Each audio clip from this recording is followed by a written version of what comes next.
और बजट पेश होने से पहले शेयर बाजार बढ़त के साथ खुला है। दरअसल बजट से पहले शेयर बाजार में तेजी देखी जा रही है। आपको बता दें कि यहां 220 प्लस आंकड़ों के साथ बजट का जो आने के पहले का समय शेयर बाजार में थोड़ी बढ़त यहां पर दिखाई दे रही है और बढ़त के साथ खुले बाजार की अब जानकारी आप तक पहुंचाएंगे। फिलहाल आपको बता दें कि 220 अंकों के बढ़त के साथ ये शेयर बाजार आज खुला है। अब से कुछ ही देर में बजट पेश होगा और बजट प्रभावी होगा। इसके साथ ही आपको बता दें कि शेयर बाजार में इससे मजबूती अब तक देखने को मिल रही है। बढ़त के साथ शेयर बाजार खुला है तो यहां पर भारतीय अर्थव्यवस्था को और मजबूती मिलेगी। साल 2047 तक विकसित भारत का जो संकल्प है उसके प्रति इस बजट की एक बड़ी जिम्मेदारी, एक बड़ी भूमिका होगी।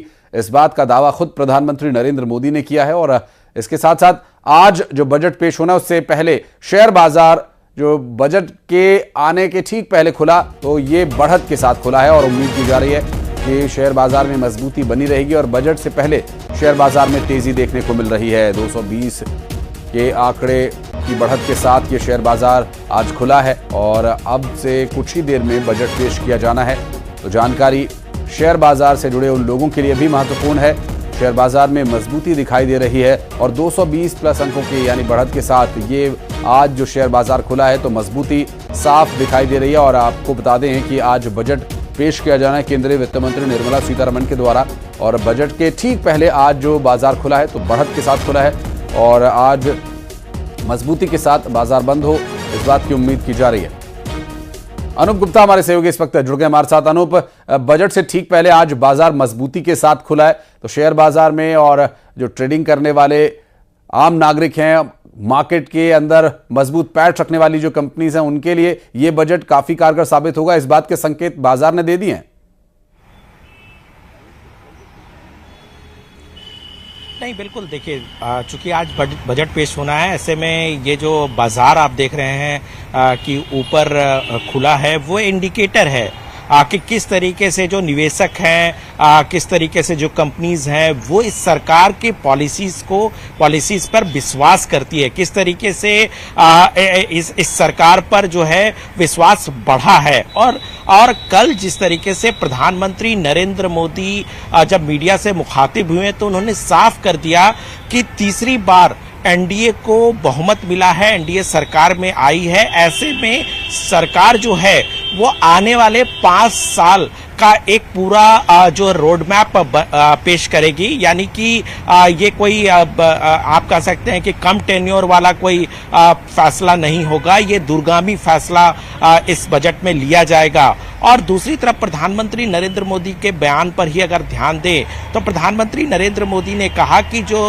लोगों का विश्वास है, लोगों ने जो जनाधार दिया है वो विकसित भारत 2047 का जो सपना लेकर ये सरकार चली है उसका है। यानी कि इस बजट में आपको बहुत ज्यादा रेवड़ी बंटवारा आपको देखने को नहीं मिलेगा, बल्कि इसमें ठोस इंफ्रास्ट्रक्चर को कैसे बढ़ाया जाए, यानी कि ठोस फैसले लेने वाला ये बजट होगा जिसमें एक तरफ जहां इंफ्रास्ट्रक्चर, किसान, रेलवे, इन सभी पर फोकस होगा, रोजगार सृजन पे फोकस होगा, वहीं कहीं ना कहीं मिडिल क्लास फैमिली को किस तरीके से राहत दी जाए जिससे आय का साधन एक तरह से बढ़ता है, क्योंकि अगर टैक्स एग्जेम्पशन में बढ़ावा होता है तो इन तमाम चीजों पर इस बजट में फोकस रहने वाला है। जी बिल्कुल, लेकिन एक बात और आपसे समझना चाहेंगे कि ये जो बजट अभी सरकार पेश करने वाली है, मार्केट मजबूती के साथ खुला है, मजबूती के साथ ये बंद होगा। मैं लौटूंगा आपके पास अनूप, और इस बीच कुछ लोग भी हमारे साथ जुड़ गए। वासु चौरे हमारे सहयोगी मौजूद है हमारे साथ। और बजट से क्या उम्मीदें रहेंगी, क्योंकि युवाओं, महिलाओं और किसानों पर काफी उन्हें उम्मीदें इस बजट से, उन पर केंद्रित ये बजट होगा ऐसी उम्मीद लोगों को है। वासु, अगर आपको आवाज मिल पा रही है, वहां लोगों से भी बातचीत कीजिए, किस तरह की उम्मीदें वो लेकर बैठे हैं। 3.0 मोदी सरकार का तीसरा कार्यकाल है, पहला बजट है जो कि पूर्ण रूप से पेश किया जाना है आज। बिल्कुल, देखिए मोदी 3 का पहला बजट आज आ रहा है और जाहिर तौर पर जनता को, आम लोगों को बहुत सारी उम्मीदें हैं इस पूरे बजट से। और हमारे साथ आपने चूंकि किसानों का जिक्र किया था तो किसान भाई हमारे साथ इस वक्त मौजूद है जो खेती किसानी करके अपना जीवन यापन करते हैं और कुछ लोग यहाँ पर हैं जो जॉब भी करते हैं। सर, किसानों के लिहाज से क्या कुछ इस बजट में होना चाहिए, क्या आप उम्मीद कर रहे हैं? किसानों के लिए बढ़िया है, किसान सम्मान निधि चल रही है वो भी सही है। किसानों के लिए कुछ ऐसा भी होना चाहिए कि उन लोगों के लिए कुछ फसल के बीमा भी नहीं मिल रहे हैं, बात टाइप से बीमा भी मिलना चाहिए। उन लोगों की माने सुख सुविधाएं देखना चाहिए।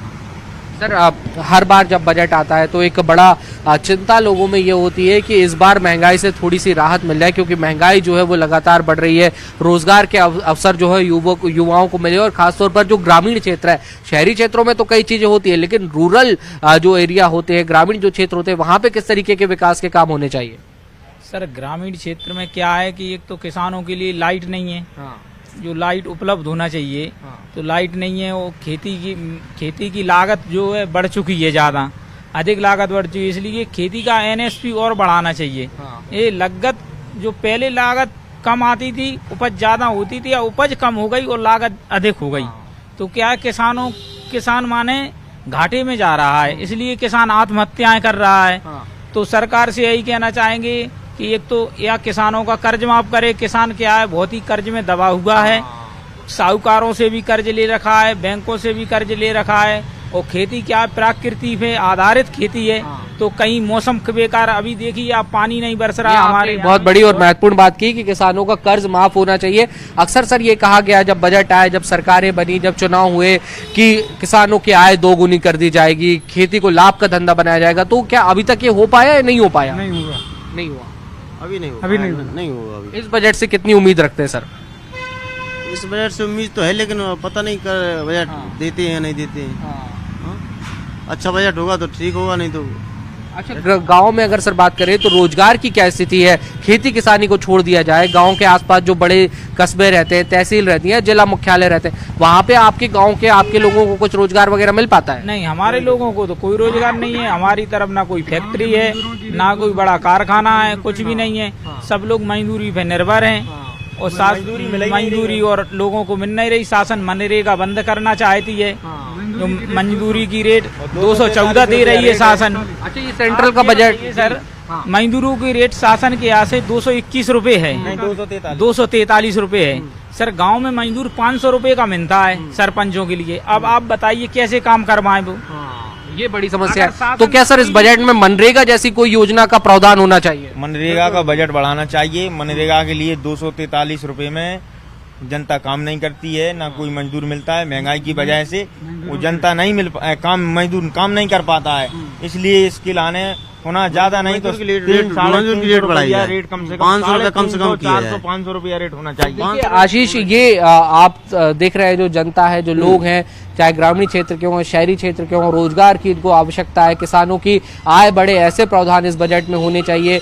मजदूरी दर जो है वो बढ़ाई जाए, मनरेगा जैसी कुछ योजनाएं लाई जाएं, ताकि जो सबसे निचले तबके का जो एक पूरा सिस्टम होता है वो सशक्त हो सके, वो मजबूत हो सके, लोगों के हाथ में काम हो, रोजगार हो। यही उम्मीद इस पूरे बजट से। जी, स्वाभाविक रूप से। और रायपुर चलते हैं, हमारी सहयोगी तनु भी इस वक्त हमारे साथ जुड़ी हुई है। तनु, बजट आ रहा है और अब से कुछ